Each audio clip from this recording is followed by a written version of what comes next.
তেলের কথা জিজ্ঞাসা করছে পাইছো কিনা, কিন্তু খাওয়ার কথা জিজ্ঞাসা করে নাই। এখনো প্রায় 5-6 ঘন্টা বসে রয়েছি। তারা বলতেছে দেখো একটু ধৈর্য ধরো, কি করবা। আমরা আদৌ খাইছি কিনা সেটা আমাদেরকে সে জিজ্ঞাসা করে না, কিন্তু তাদের তেলের জন্যই আমাদের এখনো পর্যন্ত না খায় আমরা এইভাবে চলতেছি। আর কি করব। এই তেলের কারণে আমার বেশি ডিউটি করা লাগতেছে। তো আমি ডিউটি যে বেশি করতেছি এতে তো কোনো টাকা দিচ্ছে না।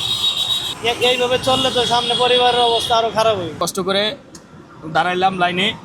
গত পরশুদিন রাত্রে 1টা পর্যন্ত দাঁড়াই থাইকা তালুকদার পাম্পে তেল পাইলাম না। না পাওয়ার ক্ষেত্রে আজকে দীর্ঘ একদিন শুক্রবার বন্ধ ছিল। আজকে সকালবেলা আসার পরে তালুকদার, সোনার বাংলা, ট্রাস্টও তেল বন্ধ ছিল। কল্যাণপুর গেলাম, তাও তেল বন্ধ ছিল। খালেকে গেলাম, তাও তেল বন্ধ ছিল। আমি আজকে সকালে 8টা থেকে সিরিয়াল লাগাইছি, পরিবার থেকে 8টা বাজে সিরিয়াল লাগাই। এখন পর্যন্ত আমরা এখনো লাইনে আছি। এখনো তেল পাবো কিনা মানে আমরা বুঝতেছি না। পার্সোনাল প্রাইভেট জগতে যারা আছে তারা মনে করেন যে ওভার টাইম নাই, তাদের কোনো মনে করেন যে বেতনভুক্ত যারা কতটুকুই প্রাপ্য। কিন্তু আমাদেরকে মনে করেন যে যদি আমরা ওভার টাইমও করি তারা আমাদেরকে ওভার টাইম দিবে না। এই যে আমরা কষ্ট করতেছি আমাদেরকে মনে করেন যে 10 টাকা দিবে না, যে তোমাকে তো 10 টাকা দিলাম যে তোমরা চা পানি খাও, অথবা তোমরা রাস্তায় অনেক কষ্ট করতেছো, তেল নিতেছো, তোমরা এটা নিয়ে সন্তুষ্ট থাকো, সেই জিনিসটাও আমাদেরকে করবে না। এত কষ্ট করার পরও মালিক পক্ষের কাছ থেকে আমরা মনে করেন যে পাই না। আমাদের নিম্ন শ্রেণীতে গর্ভতে আমরা জন্ম নিয়েছি। এখন আমাদের যতটুকুই প্রাপ্য, আমরা যতটুকু প্রাপ্য তো আমরা পাইতেছি না। তো যতটুকুই পাই কিন্তু বউপোলাপান নিয়ে মনে করেন যে খুব কষ্টতে দিনকাল কাটতেছে আমাদের। আদৌ ভবিষ্যতে কি হবে, মাল সব কিছু জিনিসপত্র দাম হয়ে গেলে আমাদের চলা খুবই কষ্টকর হয়ে যাবে আর কি। তেলের সংকট যদি এভাবে থাকে, যদি দেশের সব কিছু দাম বেড়ে যায়, মানুষের কর্মসংস্থান যদি চলে যায়, তাহলে তো মানুষ অবশ্যই দেশের বাড়িতে চলে যেতে হবে। মানুষ তার না খায় মেরে যাবে না। দেশ গ্রামে গেলে অন্তত মনে করেন যে নিজের বাড়িতে বসলে দেখা যায় অন্তত একটা কিছু করে বসলেও খেতে পারবে। আর যদি ঢাকা শহরে থাকে, কাজকর্ম না থাকলে তো কোনো কিছু করতে পারবে না মানুষ।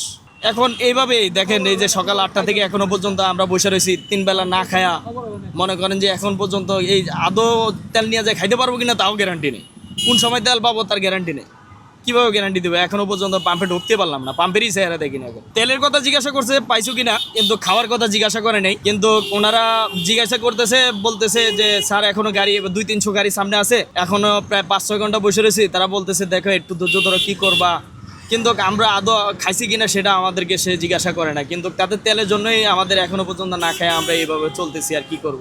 ড্রাইভাররা তো মনে করেন যে রাস্তাঘাটে থাকে, কিন্তু মালিক পক্ষ তো এটা বোঝে না। মালিক পক্ষরা চিন্তা করতেছে যে ড্রাইভার আমি তাকে বেতনভুক্ত করে রাখছি, সে যেভাবে মন চায় সেভাবে নিবে। তারা যদি আমাদের দুঃখ বুঝতো তাহলে মনে করেন যে রাস্তাঘাটে এই যে যানজটের ভিতরে আমরা থাকি, তাহলে আমাদের পারিশ্রমিক ওইভাবে তারা দিত, তারা অনুভূতি করতো। কিন্তু তারা ওই জিনিসগুলা দেখে না আর কি।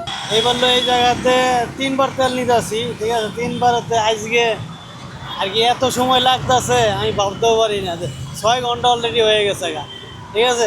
আগে নিয়েছি, ঠিক আছে, এত সময় লাগে নাই, 2 ঘন্টার ভিতরে হয়ে গেছে গা। কিন্তু আজকে পুরো 6 ঘন্টা অলরেডি হয়ে গেছে গা। ডিউটি তো আমার 5টার পরেই শেষ, ঠিক আছে। এখন তো চালাইতে হইব, এখন তো তেল না পাওয়ার মতো তো আমি আর যাইতে পারতেছি না, তেল তো নিয়ে যাইতে হইব। এই তেলের কারণে আমার বেশি ডিউটি করা লাগতেছে। তো আমি ডিউটি যে বেশি করতেছি এতে তো কোনো টাকা দিচ্ছে না। এইভাবে চললে তো সামনে পরিবারের অবস্থা আরো খারাপ হইবে।